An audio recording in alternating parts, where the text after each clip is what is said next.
Cette capsule vidéo introduit les notions de base de données. Un des services essentiels demandés au système informatique est de stocker les données associées à des informations. Pour cela, les données sont écrites, ou on dit parfois enregistrées, sur un support physique, souvent un disque dur. Ici, par exemple, ces données décrivant des personnes sont écrites, on dit parfois enregistrées, sur le disque dur. Alors évidemment, si l'on écrit sur un support, c'est bien dans l'idée de pouvoir ensuite les récupérer, les lire plus tard. Donc voilà, on a des informations, par exemple ici sur des personnes, avec leur prénom, leur âge, leur nom, leur lieu de résidence. On peut les stocker telles quelles dans un disque. Le problème, c'est qu'on ne va pas utiliser le disque que pour conserver ces données. On aimerait utiliser le disque pour stocker d'autres choses. Pour organiser ces données, on utilise des répertoires et des fichiers. Ces répertoires et fichiers sont gérés par votre système d'exploitation pour les ranger proprement sur la mémoire de votre disque dur. Mais ça ne suffit pas.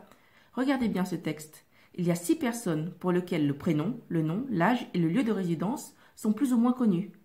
Par contre, comme vous le voyez, ce n'est pas très exploitable. Il n'y a que 6 personnes, mais si on voulait d'un seul coup calculer la moyenne des âges des personnes, il faudrait chercher dans chaque ligne où se trouve l'âge, s'il y est.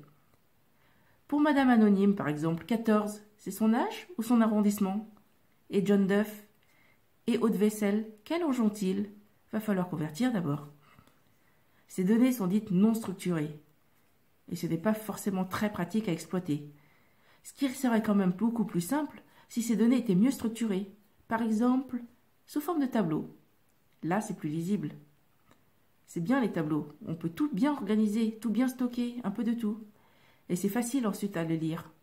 Et quand on commence à avoir beaucoup de tableaux avec beaucoup de données, il existe des logiciels qu'on appelle des tableurs comme Excel ou Calc qui permettent de les manipuler et de réaliser des petites opérations dessus, comme ranger les lignes par ordre alphabétique ou par âge, filtrer sur le lieu de résidence, croiser 2 tableaux sur un même critère.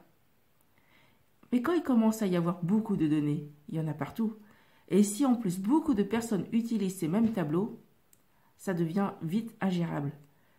Les fichiers contenant les données peuvent être mis dans différents répertoires, voire même dispersés sur des machines de différentes personnes dans l'organisation. Par exemple ici, dans une école qui n'utiliserait que des tableurs pour gérer l'école, le responsable pédagogique aurait par exemple le tableau des étudiants, la liste des enseignants, le tableau des salles. Le secrétaire, quant à lui, aurait le tableau des étudiants et des salles, mais qu'il aurait peut-être modifié entre-temps pour tenir compte des nouveaux arrivants et des changements dans les salles. Et de son côté, la responsable de l'entretien aurait également le tableau des salles, mais dans lequel elle aurait ajouté des colonnes supplémentaires, par exemple pour y indiquer l'état du matériel.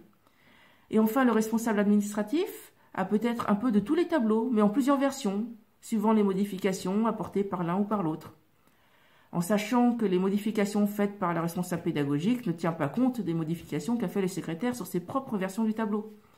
Bref, lorsqu'on aura ensuite besoin de croiser les informations pour avoir la liste la plus à jour des étudiants ou pour savoir dans combien de salles enseigne tel enseignant, non seulement il va falloir aller chercher le tableau chez l'un ou l'autre, et encore ça c'est si on sait où il est, mais également être sûr d'avoir la bonne version qui peut ne pas exister.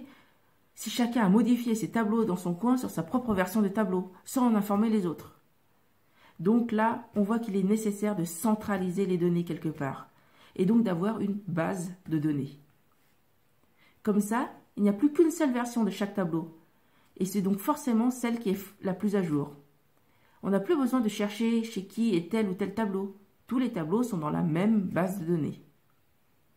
Base de données avec laquelle les personnes communiqueront le plus souvent en réseau, voire même des applications, des programmes qui communiqueront avec cette base de données.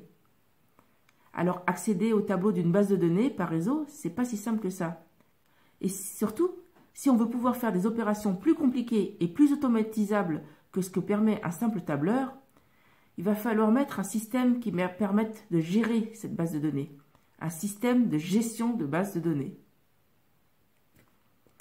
Donc un système de gestion de base de données, ou SGBD pour faire plus court, permet de gérer une base de données avec ses différents tableaux, ces différentes données, voire même des permissions utilisateurs. On ne veut pas forcément que tous les utilisateurs puissent accéder à tous les types de données. Et puis parce que l'on veut pouvoir gérer plusieurs bases de données, chaque base de données ayant ses tableaux, un SGBD est capable d'en gérer plusieurs.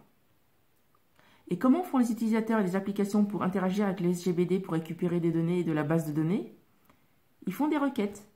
Par exemple, cet utilisateur demande au SGBD quel est l'âge moyen des étudiants inscrits en licence informatique en 2019.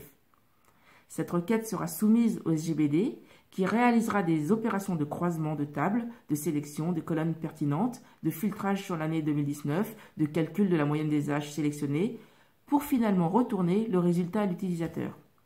Super, non? Alors des SGBD, il en existe plein. MySQL, SQL Server, Oracle, SQLite, MongoDB, etc. Tout ça, ce sont des SGBD. Chacun ayant ses propres spécificités et caractéristiques.